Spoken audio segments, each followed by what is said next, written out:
బోయినపాలెం cross road వద్ద under pass నిర్మాణానికి కేంద్రం నుంచి అనుమతులు వచ్చాయని మంత్రి నారాయణ తెలిపారు. అభివృద్ధిని రాజకీయం చేయడం సిగ్గుచేటన్నారు. 3 నెలల టెండర్లు పిలిపిస్తారని తెలిపారు. పని ప్రారంభించిన తర్వాత ఏడాదిలో పూర్తి చేస్తామన్నారు. అనంతరం 45వ డివిజన్లోని కన్నాల బిట్ట, ఎంసీహెచ్ఎస్ 6వ డివిజన్లోని వైవీఎం, 7వ డివిజన్లోని బీవీఎస్, 9వ డివిజన్లోని ఎంసీహెచ్ఎస్ చిన్నపల్లయ్య నగర్ హై స్కూల్స్ ని మంత్రి నారాయణ పరిశీలించారు. ఆధునీకరణ పనులపై అధికారులకు పలు సూచనలు చేశారు. మంత్రి యువనేత లోకేష్ సాకారత ఇచ్చిన హామీ ప్రకారం వీఆర్సీని అంతర్జాతీయ ప్రమాణాలతో ప్రారంభించామని గుర్తు చేశారు. అదే తరహాలో మరో 15 హై స్కూల్స్ ని సిద్ధం చేస్తామన్నారు. ఈ స్కూల్లో చదివే పిల్లలకి నారాయణ కాంపిటేటివ్ మెటీరియల్ ఇస్తామని, ఉచితంగా కోచింగ్ కూడా ఇవ్వాలని ఆదేశించామని అన్నారు.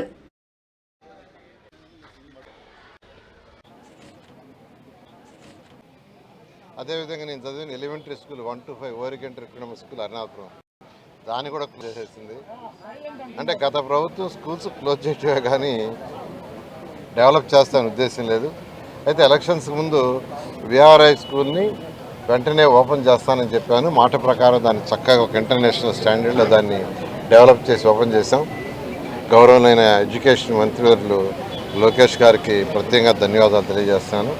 అదేవిధంగా నెల్లూరులో 54 స్కూల్స్లో హై స్కూల్స్ 15 హై స్కూల్స్ ఉన్నాయి.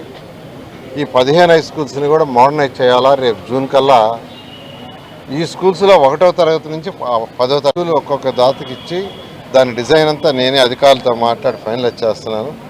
అవన్నీ కూడా వీలైనంత వరకు రేపు జూన్ 12వ తేదీకి పూర్తయ్యేటట్టుగా హై క్వాలిటీ ఆఫ్ ఇన్ఫ్రాస్ట్రక్చర్గా, అంతేకాకుండా ఈ స్కూల్లో చదివే హై స్కూల్ పిల్లలకి 6th నుంచి 10th దాకా చదివే పిల్లలకి రేపు డిసెంబర్ 1వ తేదీ నుంచి నారాయణ కాంపిటేటివ్ మెటీరియల్ ఇచ్చి వాళ్ళ గైడ్లైన్స్ కూడా ఇచ్చి వాళ్ళు కూడా ఈ 15 స్కూల్లో చదివే పిల్లలు కాంపిటేటివ్ ఎగ్జామ్స్కి ఎవరైతే ఇష్టపడతారో ఆ కాంపిటేటివ్ ఎగ్జామ్స్కి కోచింగ్ కూడా ఇవ్వమని మా విజయభాస్కర్కి ఆల్రెడీ ఇన్స్ట్రక్షన్ ఇచ్చాను.